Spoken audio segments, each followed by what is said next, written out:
Two military collectors will engage in a battle of wit, smarts, and skill for the chance of winning an exciting mystery prize. Today on Collector Showdown. So do you like my tank? Your heart goes, oh, that's the one I want. I was so surprised when I saw it.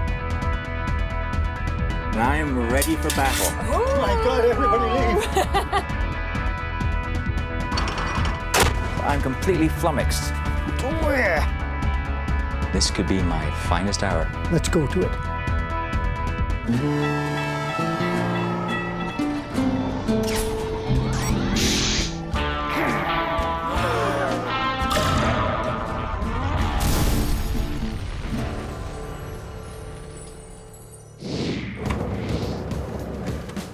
We are here at the Ontario Regiment Museum, whose claim to fame is that all of these historical military vehicles are fully operational.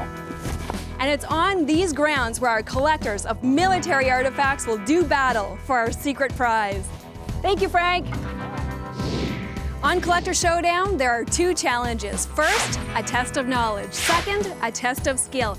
If our contestants are tied after the first two rounds, we go to a sudden death showdown. The stakes are high and the winner takes all. The prize will be a dream come true for only one of these two collectors. Will it be Martin, the dedicated collector of cat badges and medals, or Sandy, who loves cavalry and tanks? You are just gonna have to watch and find out. One of the most prolific hobbies is the collecting and researching of military artifacts and accoutrements. There's those that collect because they want a collection. There's those that collect because they want to preserve history. There are literally thousands of different collectibles related to the military forces of the world. So what items are collectors after? There's badges, medals, uniforms, radio equipment. Then you got those that like to collect and preserve weapons. The various groups that collect, preserve, and operate historic military vehicles, various souvenirs that can be brought back from foreign lands. There's a large following of German kit, and when you look at the auctions, for instance, the price that the German stuff brings is really quite high. We have so much history, and people just don't know about it. Did you know that airport over there, the Oshawa Airport, was the dropping off point for the spy school back in World War II, Camp X? Hundreds of secret agents trained there, including the creator of James Bond, Ian Fleming. History's so cool, and it's not surprising our collectors think so too. My name is Martin Tripp, and I'm a collector of militaria. Badges, uniforms, medals, weapons. I have items from the Peninsular War right the way up until the end of the Second World War. My name's Sandy Mccrory, and I collect militaria, mainly anything to do with the Royal Tank Regiment and the preceding cavalry from about 1796 through to the mid-40s. I've been collecting militaria since I was about 6 years of age. And I was growing up during the war in England. I've always had an interest in tanks. Since I was a small child, my father took me to the Tank Museum in Bovington. I was about 5 or 6 years old. I just basically started off a collection of a few medals and a few hats and items that have been returned. Some of them were of the Allied forces and some were the Axis forces. Ever since then, I've been interested in tanks and military vehicles, specifically British and Commonwealth tanks. Next thing I knew, I was buying all this stuff and it seemed just to collect it. I try to find things more of the unusual, something that's got a little bit of a story behind it, something fairly unique if possible. This is probably my favorite medal. It's the Peninsular War Medal of 1810-1813, issued to senior British officers who commanded Portuguese troops. It is an extremely rare medal. I also collect cat badges. For example, this is all the British cavalry regiments of 1914. I like to have the complete set. You know, it's not, to me, complete unless you have every one of them. You'll be flicking through something, and suddenly you see that one badge you want, and suddenly your heart goes, oh, that's the one I want, that's the one I want. You know, that'll complete my collection. Yeah, I've always had an interest in history. I look around the room and you'll see the walls are lined with books. We have a saying in the collecting fraternity, the first thing you do is buy a book, and then you buy another book, and then you buy another book. And after you have about half a dozen books, then you start collecting. This is probably my most favorite piece. This is a 1916 British tank visor. The early tanks, the armor was quite thin, so when a bullet hit the outside, it would cause flaking inside. As you can see, they put it over their face. It protected their eyes and protected their upper mouth. They are quite rare. and I'm very fortunate to have one. This is something I literally rescued from possible disappearance forever. This telex is dated May the 7th, 1945, and it is a directive to the commanders of the Canadian forces to stand down, in other words, cease hostilities since a surrender had been arranged between the German army and the Allied forces. This particular item, I purchased a Canadian military policeman's battle dress, and this particular telex was actually folded up in the pocket of this thing. And I was so surprised when I saw it. I also collect swords. I have approximately 19 of them, and they're all basically cavalry swords. The one in my hand is a 1853. This is the sword which had been carried at the charge of the Light Brigade and in the Crimean Wars. It's one of my favorites, actually. This one's actually the 10th Hussars. As you can see, I collect hats and helmets, really anything from the First and Second World War. The first collectible I bought was actually this pickle hat. This was the helmet the Germans wore. It's a dress helmet. Now, this particular hat was actually the property of Prince Oscar, who was the crown prince of the royal family of Germany. This is the German steel helmet. It's probably one of the most recognizable pieces of militaria in the world. Kind of look like Schultz almost from Hogan's Heroes. But as you can see, when you were crouched down in the trenches, this would protect your head plus your shoulders. And this is the famous Canadian helmet that was worn on the D-Day invasion, June 6, 1944. I think basically I'm just a collector. If I wasn't collecting this, I'd be collecting something else. My main interest is ensuring that these things are preserved for other people to see them in the future. And to my challenger, I say, let the best man win. Let's go to it. Looking forward to meeting you, Martin, and this could be my finest hour. This is the first time our contestants actually get to meet each other face to face. Sandy, Martin, Sandy. How are you? Martin, and I'm ready for battle. Oh my God, everybody leave. This is going to be fun.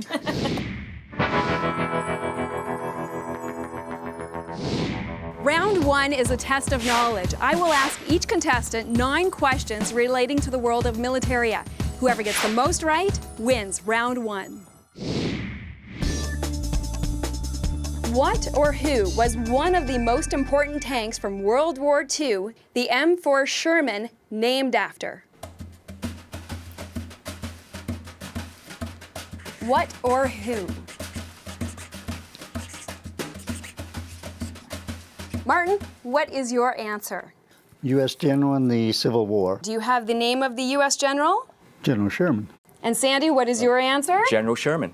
General Sherman. Yep. And the answer is General William Tecumseh Sherman. The World War II M4 Sherman tank is named after the famous U.S. General William T. Sherman, whose ruthless military campaigns helped end the American Civil War.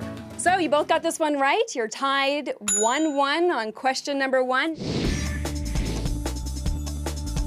What is the highest price paid for a Victoria Cross? You can answer in British pounds, which is the currency it was sold for back in 2004, or American dollars. If you get the correct answer within 10% of the selling price, you get this one right.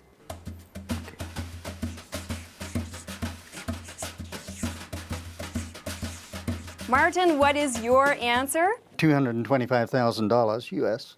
And Sandy, what is your answer? I said £750,000.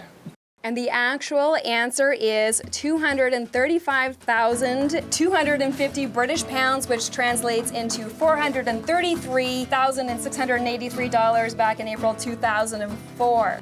This Victoria Cross was awarded during World War II to Sergeant Norman Jackson of the British Royal Air Force. So you're tied, still 1-1. What were the handles on the famous U.S. General George S. Patton Jr.'s pistols made of?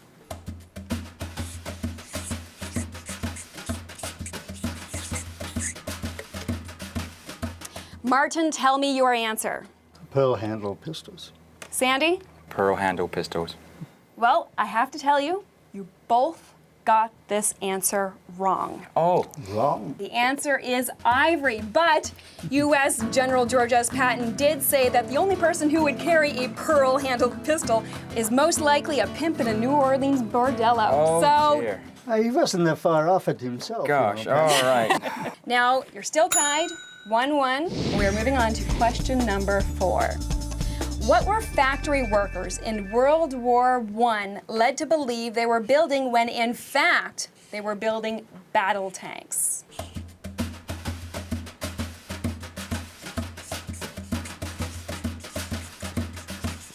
Martin, what's your answer? Water tanks. Sandy? And water tanks, that's where the name comes from. And the answer is water tanks. You both got this one right. People who were building these things in British factories were given the impression that they were building tracked water tanks when in fact they were building battle tanks. So that's how they were keeping it top secret. So you're tied now, 2-2. What was the name of the organization that monitored the manufacturing of badges, decorations, uniforms, and other Nazi party items? And I'm just looking for the abbreviation here.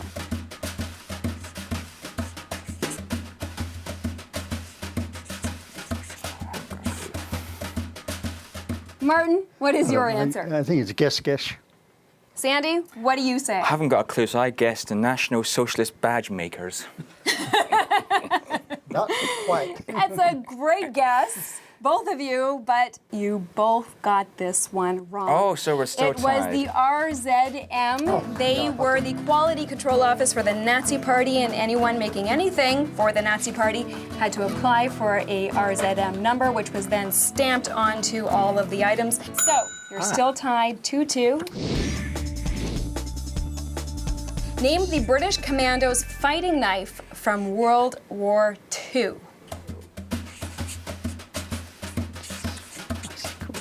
Oh, yeah. Yep. Martin, tell me what your answer is. Fairbairn Sykes. Sandy, what do you think it is? I got Sykes Fairbairn. And you both got it right. It was either or, Fairbairn Sykes or Sykes Fairbairn, and it was the dagger that became the symbol of the British Commandos in World War II. And it was designed based on Shanghai street daggers with its stiletto-style razor-sharp double-edged blade. So, you are both tied 3-3. There are 3 questions left. So either of you could still have a chance to get a leg up here. That's getting tense now. A leg up or a leg over? A leg up here. All right, question number 7. I was going to say that, but I thought I'd better not.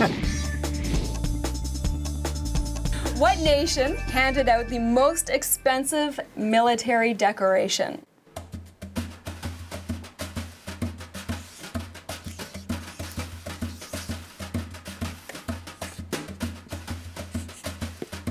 Martin, what do you say? USSR. Sandy, what did you? I said the UK, United Kingdom. And the actual answer is the Soviet Union. Ah, crikey. They had the Order of Victory, which had 135 diamonds on a 2-inch platinum star. 135 diamonds. So, Martin, you are ahead 4. Sorry about that. Sandy, No, 3. Whoa, gotta pull some out of the bag here, I think. When was the last British service cavalry sword issued? First issued.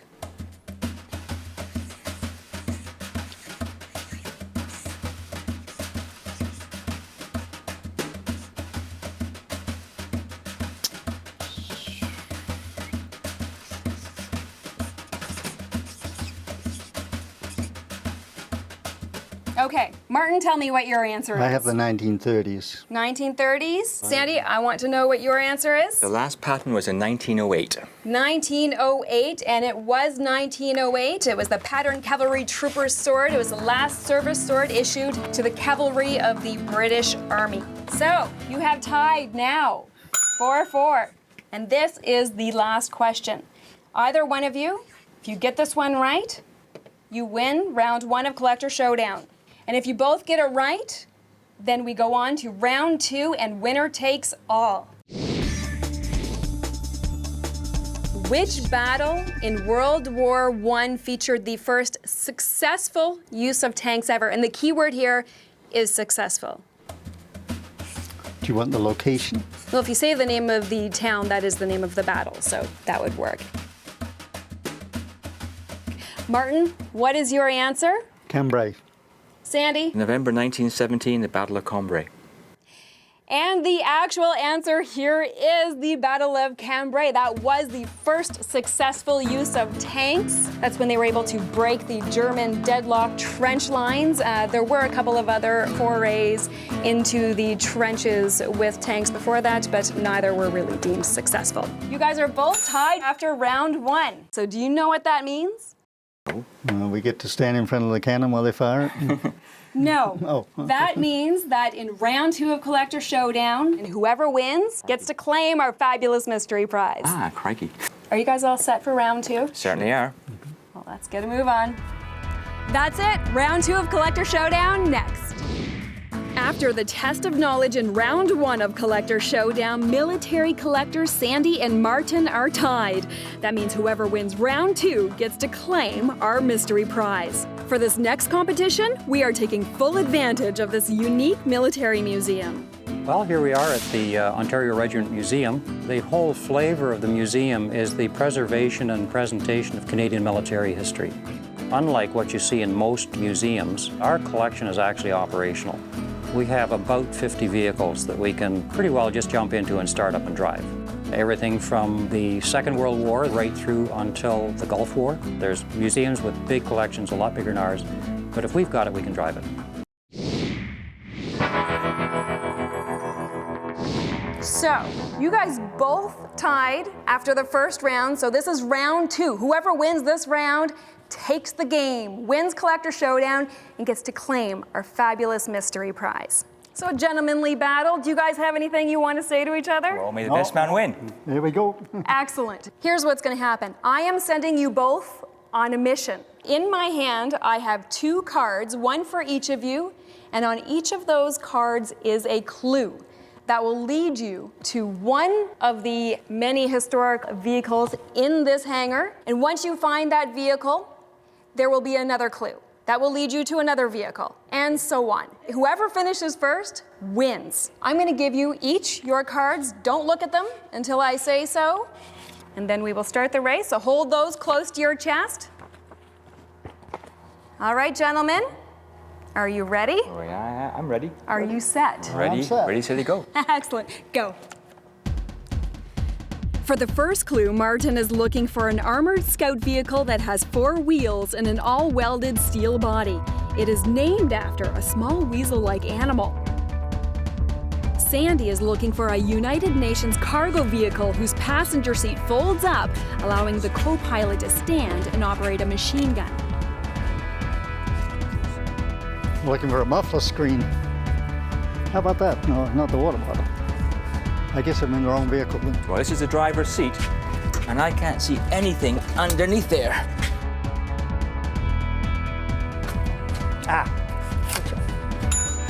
Next, you must find a quarter-ton vehicle that was used in World War II and was nicknamed a Peep due to its small size and ability to sneak into enemy territory.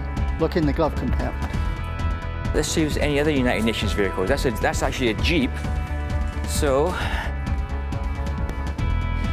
no, that can't be a cargo vehicle. I'm completely flummoxed. But the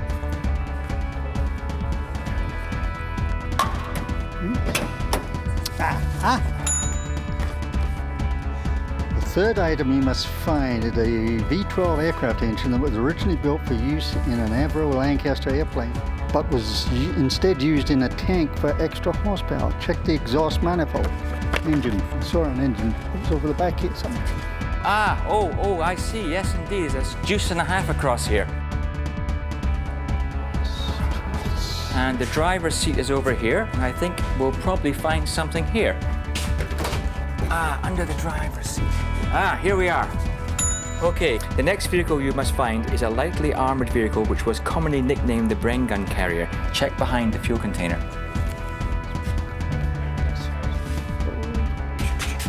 The fuel container is here we go, behind the fuel container. Now I'm getting right here. The third vehicle you must find is a 1942 truck, which was available as a personnel carrier, an ambulance, and as a means of sending out wireless messages. Check in the battery box. Okay. Next, find the armored track vehicle from 1942 with its 2 Cadillac V8 engines with automatic transmissions. This vehicle was built to replace the problematic M5A1 light tank in World War II. Once there, immediately locate a collector showdown car for further instruction. Light tank, it's gotta be this one. This is a CMP, Canadian military pattern. Am I looking at something here? No. Battery box. Here we go. That's it. Okay. Next, find the armored track vehicle in 1942 at 2 Cadillac V8. Hidden somewhere in or around this vehicle is a World War II artifact. First collector to find it puts it on wins. Oh, that. So it's something to wear. There we go. In the back here.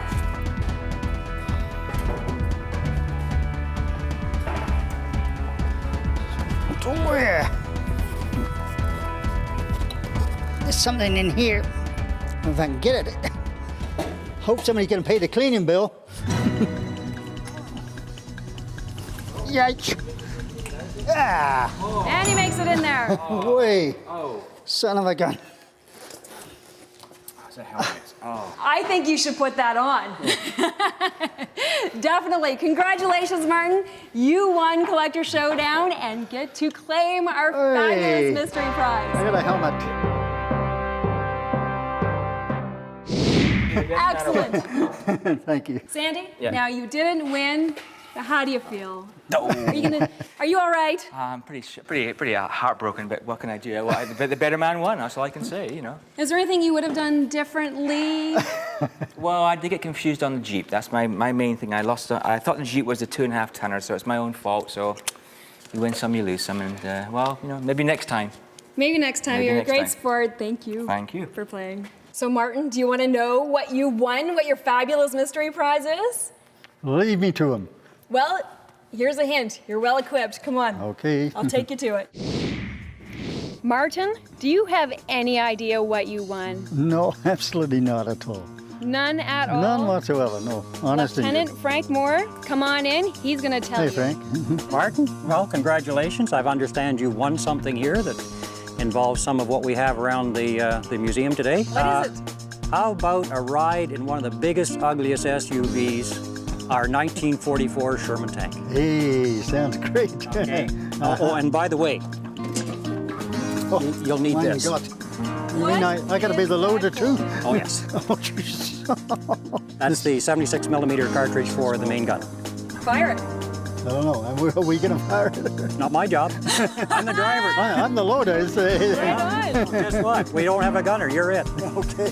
Who are we going to aim it at? Anybody particular? Well, Are there any politicians around? Or anything? well, Martin, Yeah. so what do you think? This is I don't know. a very cool prize. It's pretty cool. So I think that you guys should just go on ahead. Yep. It's time. Sure. Okay. All right. Bring that with you. Okay. Okay. Got it. Yeah. Yep. All set? Very good. Okay, don't drop that. Proceed. Has he got rear view mirrors? I just realized. Ready to back up. Oh, hey, backup beeps. Whoa!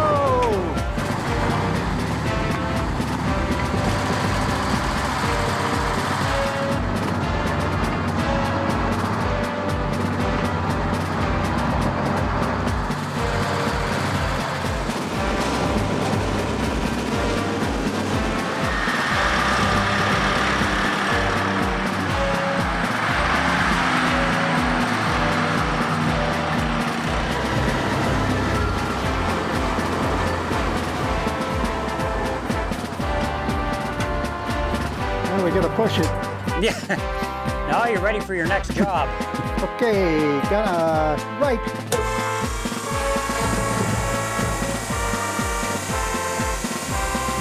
Halt. is how we load a Sherman, 76 millimeter. I just have to push this way over there. Breech is now open. There's our blank charge. This is in there. One up the spout. Now, in order to fire, you got to climb down in again. Martin, are you ready to fire? I'm ready to fire. Ready to fire? I'll give you a countdown. 5, 4, 3, 2, 1. Fire! Give it a good whack. Oh, that was it. Oh, you made a mess, Martin. All the seagulls just pooped. Get a bang out of that? Yeah, no, I wish I'd hit it right the first time. Oh, it takes quite a little whack. Okay. Yeah, yeah. Old mechanical things, you know. Yeah.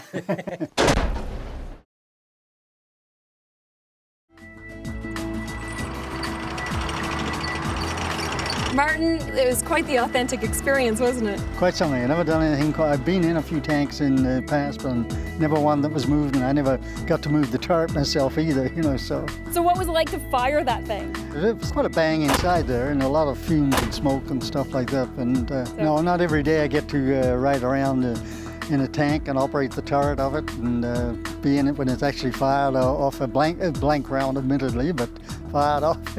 So that was really something. And I'll remember this one for a day for a long, long time.